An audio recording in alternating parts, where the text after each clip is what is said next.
Hello again, good afternoon and welcome to Business with me, Sandra Esenam Apeno. Over the years, finance in agriculture has been a major challenge for farmers despite several interventions. Now, ahead of this year's Farmers' Day celebration, Philip Namfuri takes a look at financing trends in the agricultural value chain.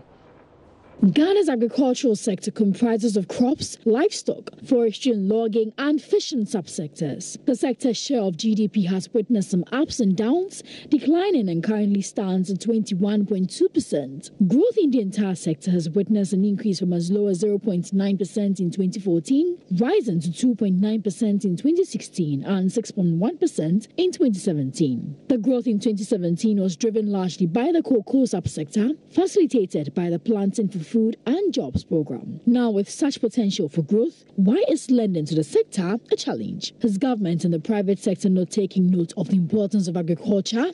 Data from the Bank of Ghana has revealed that as of June 2018, the crops, forestry and fishing sector received 3.9% of the total credit in the banking industry, which translates to about 1.5 billion cedis. Again, as of June 2018, the proportion of loans gone bad in the sector stood at 33.9%, which is perhaps on the high side. Maybe this is the reason why banks are shying away from the agri sector. Does this confirm the notion that lending to the agri sector is risky? Currently, government plans to establish a National Development Bank to cater for the financing needs of the agri sector.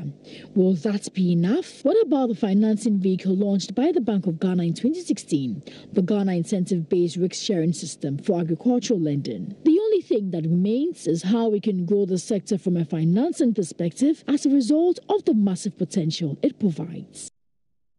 To the mining sector now, and mining firm AngloGold Ashanti said it has allocated more than $6 million to support small businesses in the country as part of its quest to give back to society. According to the firm, this investment is meant to empower businesses as well as contribute to the economy. Managing Director of AngloGold Ashanti Juapram Mine, Jasper Musadwazwa, made the statement at the Ghana Chamber of Mines Award, which saw his outfit emerge Best Performer in Corporate Social Investment.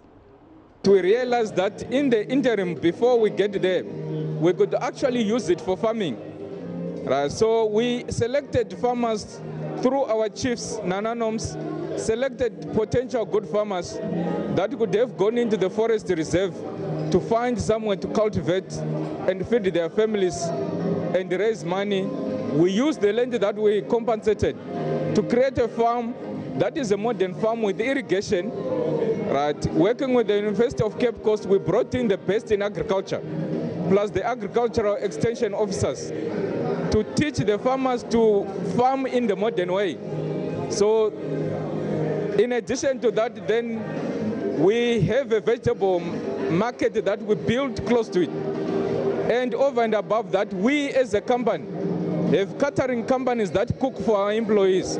So these farmers now have a captive market in that we buy the vegetables from them, right, and use them in our kitchens to feed our people. So the farmers now make money. Every week they collect money and they look after themselves. That's the first one. We'll grow. We are growing into aquaculture. We are growing into piggery and poultry. Over and above that, we have identified more than $6 million that could actually go to the local community in terms of what they can supply us. We're going to say the community can create businesses to supply us with the skills, whether it's building, whether it's painting, right, whether it's supply of soap that our employees use, plus rice and all these other packages that we give end of year. Grateful for your time this afternoon on Business News. My name is Sandra Esenam, but Emmanuel Abuaji is standing by at 1 for the marketplace. In the meantime, do log on to myjawline.com/business for more business news. Have a good afternoon.